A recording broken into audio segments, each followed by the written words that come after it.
자동차 유리라는 것은 살짝 찍히면 그 찍힘이 그냥 그대로 있을 수도 있으나 대개는 그 찍힘이 점점 자라갑니다. 휴대폰도 마찬가지죠. 액정에 살짝 한 포인트가 찍히면 그 찍힘이 점점 자라다가는 나중에는 유리가 만신창이가 되고 맙니다. 슬슬 휴대폰에 터치가 잘 안 되다가 나중에는 하나도 먹히지 않는 먹통이 되기도 합니다. 지금 또다시 그런 징조를 보이고 있습니다. 한 달여 전에 저는 그런 경험을 했는데 액정이 깨어져서 터치가 안 되다가 결정적인 순간에 전화가 안 되는 것입니다. 그것도 전화가 잘 안 터지는 지역인 줄도 모르고 함께 트레킹을 간 목사님들과 연락을 하려고 하는데 안 되는 거예요. 지역을 옮겨서 이제 전화가 오는데 받을 수도 없고 걸 수도 없는 상황. 이 모든 것이 화면이 터치가 잘 안 되기 때문에 그런 것이었죠. 어른들이 들으면 하실 말씀이 뭔 소리요? 그냥 수화기 들고 받으면 되지. 그럴지도 모르겠습니다. 그러실 일이겠죠? 그 당시에는 터치가 없으니 말입니다. 하지만 요즘은 이 터치가 없으면 아무것도 안 되는. 그래서 방문을 열고 들어갈래도 아파트 현관문을 열고 들어갈래도 터치해서 비밀번호를 눌러야 집에 들어갈 수 있는 거죠. 그래서 사실 요즘은 그래서 터치가 안 되면 아무것도 안 되는데, 그러나 사실 이 터치는요 오래전부터 있었던 것입니다. 태초부터 천지를 창조하신 하나님의 터치가 있었던 것입니다. 그 하나님의 6일간의 말씀의 터치는 첫째 날 빛이 있으라 하심에 그렇게 말씀하셨을 때 빛이 생겨났고, 마지막 날 여섯째 날 생물은 그 종류대로 내되 가축과 기는 것과 땅의 짐승을 종류대로 내라 하시니 그대로 되니라. 이렇게 태초에 6번의 말씀의 터치가 있은 뒤 하나님의 천지 창조의 역사는 끝이 났던 것이죠. 그 이후에 하나님은 가인을 터치하시고 노아를 터치하시고 아브라함을 터치하시고 야곱을 터치하신 것이죠.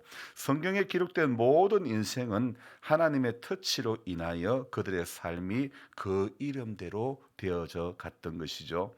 우리 하나님은 만약에 그게 안 되면 사람의 이름까지도 바꾸어 가면서 하나님의 터치를 이루어 가시는 하나님이십니다. 그래서 아브람을 아브라함으로, 야곱을 이스라엘로, 하나님의 이름까지 바꾸어 가면서 하나님의 터치를 이렇게 이루어 가시는 겁니다.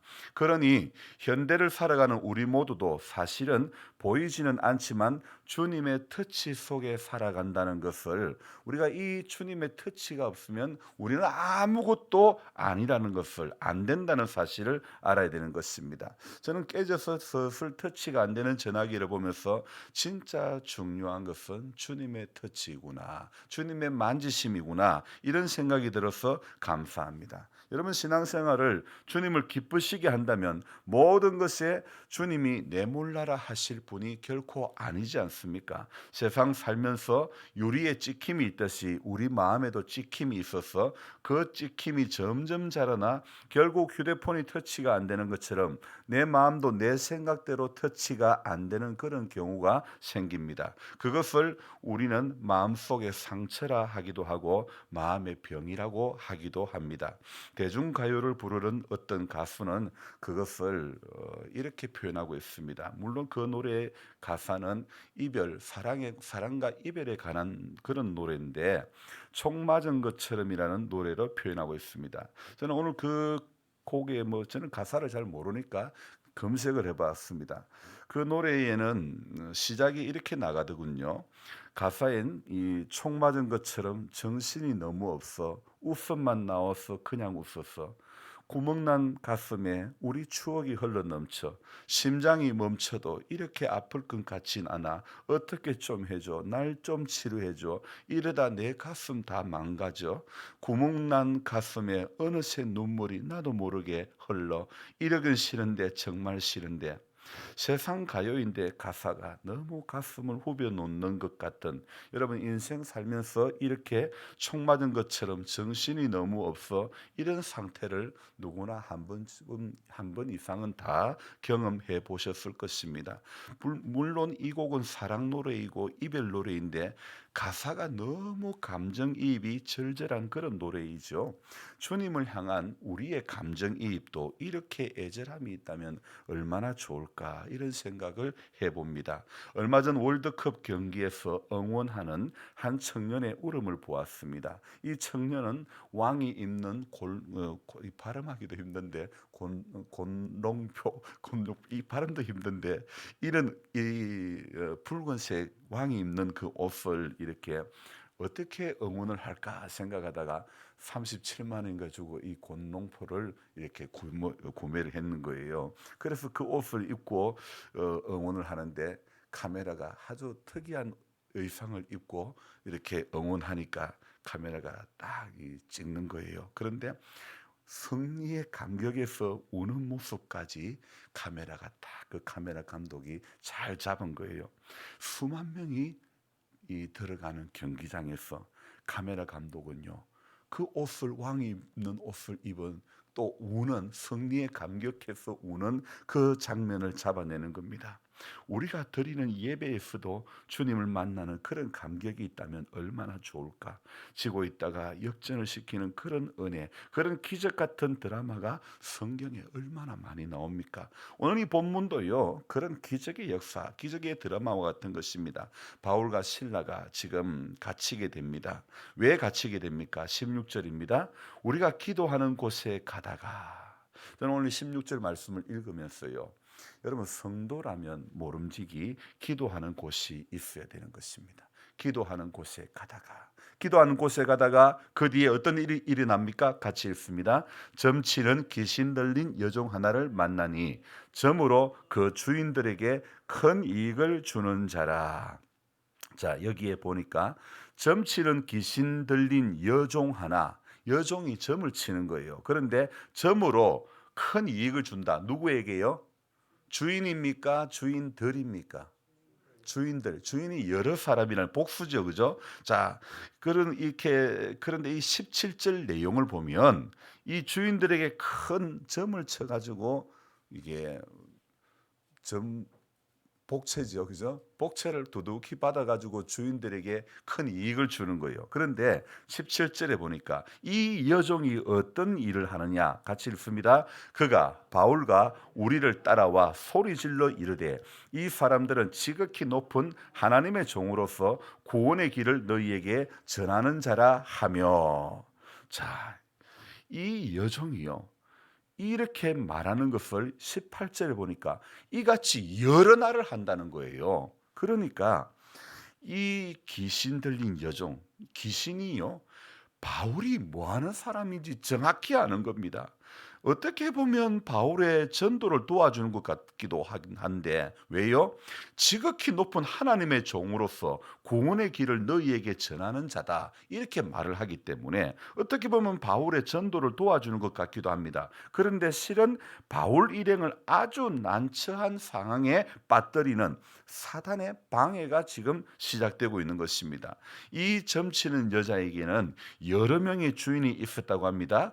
자, 수익을 나눌 수 있을 만큼 큰 돈을 벌게 해주고 있었던 것이죠.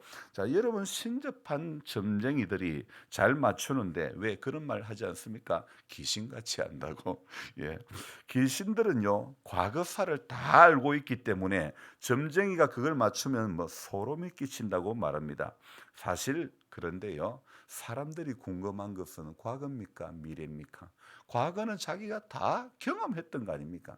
근데 사람이 궁금한 것은 미래란 말입니다. 그런데 귀신들도요, 우리처럼 미래를 알지는 못하는 것입니다. 그러나 한 가지 아는 것은 미래의 길흉을 약간은 조작할 수는 있다는 겁니다. 그래서 특히 흉한 일들은 종종 알아맞추는 것처럼 보이는 것입니다. 한때요, 우리나라 텔레비전 방송에 연예인 출신, 또 체육인 출신, 가수 출신 이런 사람들이 방송에 출연해 가지고 무속인의 옷을 입고 나오는 방송이 있었죠. 뭐 부채 도상가 뭔가 그런 거에 지금도 있는지는 모르겠습니다. 그들이 이런 연예인들, 유명한 체육인들, 가수 이런 사람들이 방송에서 무속인이 되는 바람에 사람들은요, 그들이 하는 말을 거부감 없이 받아들입니다. 근데 안타까운 것은요, 그 방송의 패널로 나오는 사람 중에 분명히 기독교인임을 알고 있는데 거기서 운세를 묻는 것을 재미 보는 정도로 이렇게 여긴다는 것입니다. 점치는 문제를요, 성경은 분명히 무엇이라고 말하는지 우리는 알아야 되고 짚고 넘어가야 됩니다. 신명기 8장에 보면요, 점치는 부분에 대해서 이렇게 이야기하고 있습니다. 신명기 18장 10절에 점쟁이나 기륭을 말하는 자나 요술하는 자나 무당이나 신접자를 너희 가운데 용납하지 말라 분명히 말씀하고 있습니다. 그리고 14절에 내가 쫓아낼 이 민족들은 기륭을 말하는 자나 점쟁이의 말을 듣거니와 내게는 내 하나님 여호와께서 이런 일을 용납하지 아니하시느니라. 하나님께서는요, 개인의 길흉을 묻는 그런 일을 결코 하지 말라고 그렇게 말씀하고 있는 것이죠. 대신 우리에게는요, 한 가지를 요구하셨습니다. 지시하셨는데 신명기 18장 15절에요. 내 하나님 여호와께서 너희 가운데 내 형제 중에서 너를 위하여 나와 같은 선지자 하나를 일으키시리니 너희는 그의 말을 들을지니라. 자, 하나님께서는요, 무당이나 점쟁이의 말을 듣지 말고 나중에 하나님이 보내실 선지자의 말을 들으라 말씀하는 겁니다. 물론 여기에서 이 말씀에서는요, 모세와 같은 선지자는 훗날에 올 누구를 이야기합니까? 바로 예수 그리스도를 이야기하는 거죠. 미래의 길흉을 말하는 점장의 말을 듣지 말고 누구의 말을요? 예수님의 말씀을 들으라. 그렇게 하는 것이죠. 예수님은 이미 우리에게 다 말씀하셨고 그것은 성경에 기록되어 있습니다. 우리는 바로 이 성경을 통해서 주님께 들어야 되는 것입니다. 예수님께서 개인의 미래와 길흉에 대해서 말하지 않으셨는데 다른 데 가서 그것을 들으려고 하지 말아야 되는 것입니다. 신접한 사람에게 점치는 것은 물론 이거니와 예수님의 이름으로 성령님의 이름으로 점 봐주는 사람도 우리는 멀리 해야 하는 것입니다. 여러분, 기도 많이 한다는 사람에게 자기의 미래를 물어보는 것이나 점장이한테 가서 묻거나 하는 것, 여러분 다를 바가 없는 것입니다. 동기는 하나도 다를 바가 없습니다. 사람들이 그렇게 자신의 미래를 알고 싶어하는 안다는 이유가 무엇입니까? 좋은 소리를 들으면 안심하고 나쁜 소리를 들으면 어떻게든 막아보려고 하기 때문이죠. 세상 사람들에게는 미래에 대한 불안 때문에 그런 힘이라도 빌고 싶지만은, 그러나 여러분 성도들에게는 그게 아니라는 사실을 알아야 되는 것입니다. 기도해 보니 하나님이 이렇게 말씀하시더라. 여러분, 그런 그렇게 말하면서 나의 자유로운 결정을 이렇게 간섭하는 사람들은, 그런 사람들을 가까이 하면 안 되는 것이죠. 기도해 보니 하나님 이렇게 말씀하시더라. 여러분, 이거 굉장히 조심해야 되는 이야기죠. 그게 점치는 거랑 하등에 다를 것이 없습니다. 오늘 바울 사도가 이 점치는 여종을 만나 지금 진퇴양난에 빠졌습니다. 따라다니며 이같이 여러 날을 하는지라. 그러니까 따라다니며 소리지는 여자를 그냥 두었다간 무슨 일이 벌어질까? 주님의 복음과 점술이 한 통 속으로 여겨질 그런 위험에 빠질 수도 있는 것이죠. 그렇다고 만일 바울이 이 여종에게서 귀신을 쫓아버리면 그동안 수익을 얻는 그 여인의 주인들이 가만히 있지 않을 게 뻔하기 때문이죠. 우리가 점집에 가서 예수 그리스도의 이름으로 명하노니 귀신아 물러가라, 그렇게 할 수는 없지 않습니까? 그렇지만 저도 지금 생각해 보니까 오늘 글을 적으면서 어, CCC 새생명 훈련을 받으면서 저랑 우리 교회 집사님이랑 한 분 점치는 집에 가가지고 전도를 한 적은 있었어요. 그러나 예수 그리스도 이름으로 귀신아 떠나가라 그렇게 하지는 않았지만은 그러나 전도 주면서 전도는 한 적은 있었습니다. 참 그렇게 바울 사도가 이 지금 몇 날을 괴로워하다가 결국은 바울은요 하나의 선택을 합니다. 사달이 날 것을 알면서도 여종에게 귀신을 쫓아내고 말았지요. 그러다 예상했던 대로 수익이 끊긴 여종들의 주인이 들고 일어나 바울과 실라를 관리들에게 고발을 했던 것입니다. 끌려가 매를 맞고 감옥에 던져지는데 훗날 바울 사도는 이때를 기억하면서 데살로니가 교회에 보내는 그 편지에다가 이렇게 쓰게 됩니다. 데살로니가 2장 전서 2장 2절에 보면 너희가 아는 바와 같이 우리가 먼저 빌립보에서 고난과 능욕을 당하였으나 우리 하나님을 힘입어 많은 싸움 중에 하나님의 복음을 너희에게 전하였노라. 저는 이번에 이 사도행전을 보면서 또 건지는 단어가 뭐냐면 사도들은 능욕을 받았다는 겁니다. 오늘 바울이 빌립보에서 고난 데살로니가 전 교회에 보내는 그 편지에서 데살로니가전서 2장 2절에 고난과 능욕을 당했다. 빌립보에서 고난과 능욕을 당했으나 우리 하나님을 힘입어 많은 싸움 중에 하나님의 복음을 너희에게 전했다. 그날도 능욕을 당했다고 이야기하고 있죠. 오늘 사도행전 16장 22절 한번 볼까요? 같이 읽습니다. 우리가 일제히 일어나 고발하니 상관들이 옷을 찢어 벗기고 매로 치라 하며. 자, 오늘 사람들 보는 앞에서 몽둥이로 이렇게 두들겨 맞았다고 생각해 봅시다. 지금 바울과 이 사도는 자존심, 인격이 짓밟히고 짐승처럼 맞은 것입니다. 이게 바로 복음 안에서 총 맞은 것처럼 아닙니까? 아니, 어쩌면 좀 맞은 것처럼 아닐까요? 왜 하나님은 이런 상황을 막아주시지 않았을까? 예수님을 믿고 따르는 것, 주님의 명령대로 복음 전하며 사는 데는 고난이 있다는 것을 알아야 되는 겁니다.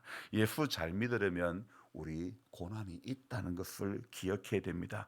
복음을 전하다 매를 맞을 수도 있지만은 사바로 빌립보에 가다가 강도를 만나 돈을 빼앗길 수도 있고 폭행을 당할 수도 있는 것이죠.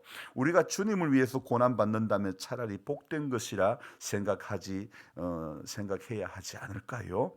바울과 실라가 붙잡혀 능욕을 당하고 매를 맞는 것은 복음 전파에 대한 마귀의 당연한 저항이고 마귀의 당연한 공격이 아닐까요? 또 돈벌이를 최고로 하는 인간들이 수입이 끊겼으니 고발하는 것 또한 당연한 거 아닙니까? 아무렴 그 주인들이 귀신을 쫓아내어 줬다고 고맙다고 인사하겠습니까? 그렇게 마귀의 계략이든 사람의 악행이든 하나님이 그냥 두시는 것 같지만 결과는 하나님이 원하시는 대로 되어지는 것입니다. 이것이 바로 우리 하나님께서 세상을 경영하시는 방법이라는 겁니다. 하나님은 오늘도 성도의 삶에 이렇게 개입하시고 간섭하시고 터치해 주시는 겁니다. 그래서 우리는요 잠시 고난을 당할 수 있지만은 잠시 아플 수는 있고 잠시 어려울 수는 있겠지만은 그러나 하나님의 터치가 세상 끝날까지 보라 내가 너희와 함께 세상 끝날까지 함께 하신다. 그 말씀, 그 약속을 하시고 계시지 않습니까? 그래서 성도에게는 잠깐의 어려움도요. 우리 하나님의 터치가 있는 이상 우리는 아무것도 아니고 오늘도 어떻게 해요? 이겨낸다. 오늘도 살아낸다. 예? 그렇게 입으로 시인하고 하나님의 선하심을 기억하며 오늘도 저와 여러분들이 이 하루도 세상은 욥기처럼 악인을 왜 그냥 버려두는 것 같은 모습이 보이지만은 그렇지만은요. 그러나 하나님은 오늘도 하나님이 원하시는 대로 세상을 경영해 나가시는 겁니다. 그래서 우리 마음속에 어려움이 있다 할지라도 그러나 하나님은 오늘도 저와 여러분들의 나의 모든 걸 이 가사 중에 그런 나오지 않습니까? 나의 모든 걸 듣고 주님은 우리 모든 걸 듣고 작은 신음에도 응답하시는 주님이시기 때문에 오늘도 저와 여러분들 바울과 실라가 그렇게 옥중에서 매를 맞고 어려움이 있었지만은 또 그 발은 착고에 채였지만은 그러나 기도했더니 하나님을 찬송함에 이 옥트가 움직이고 옥문이 다 열리고 발에 매 있던 것이 손과 발에 매 있던 것이 전부 다 풀려지는 그런 역사가 있는 거예요. 그래서 풀려나니까 간수가 재수가 없으니까 나는 이제 죽었다는 거예요. 그때 간수가 뭐랍니까? 어떻게 해야 구원을 받으리까? 그때 나온 유명한 구절이 주 예수를 믿어라. 그리하면 너와 내 집이 구원을 얻으리라.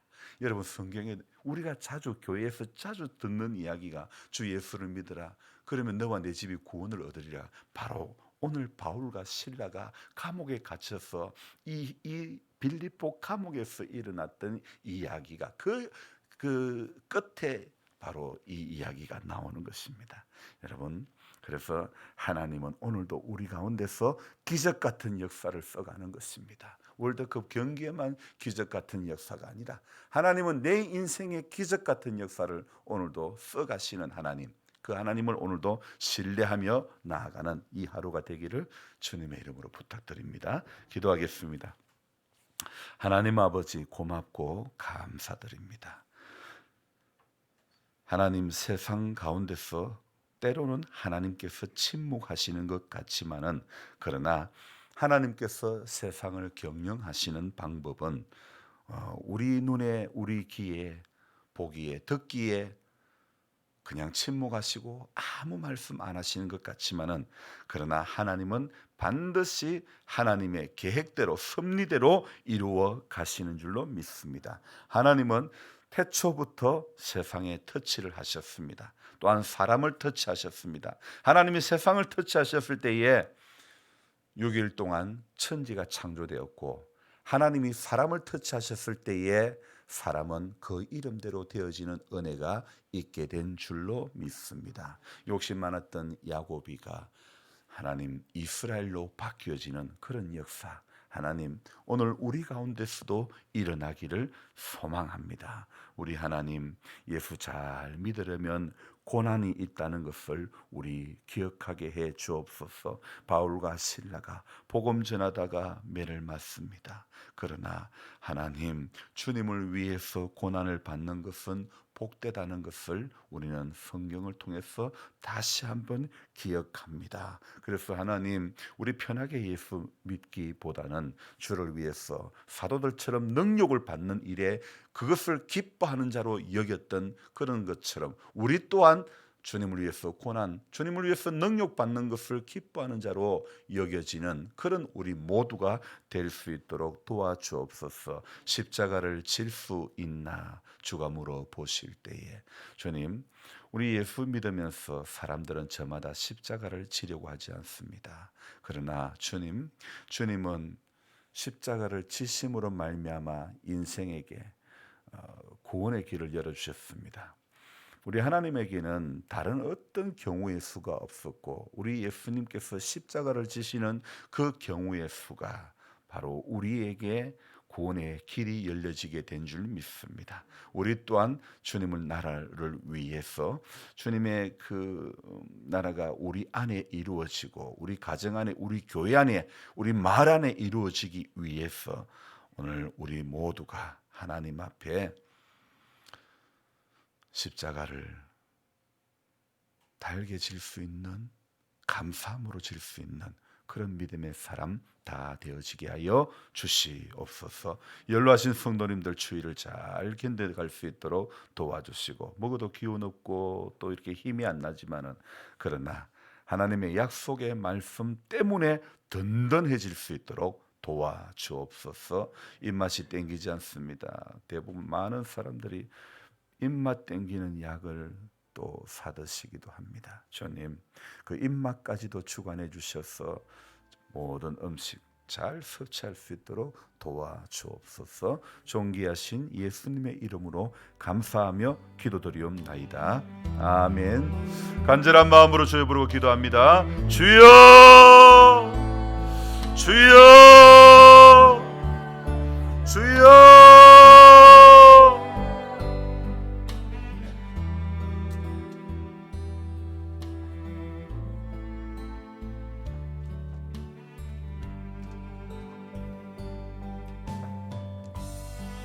하나님 아버지, 예수 잘 믿는 우리 모두가 되기를 원합니다.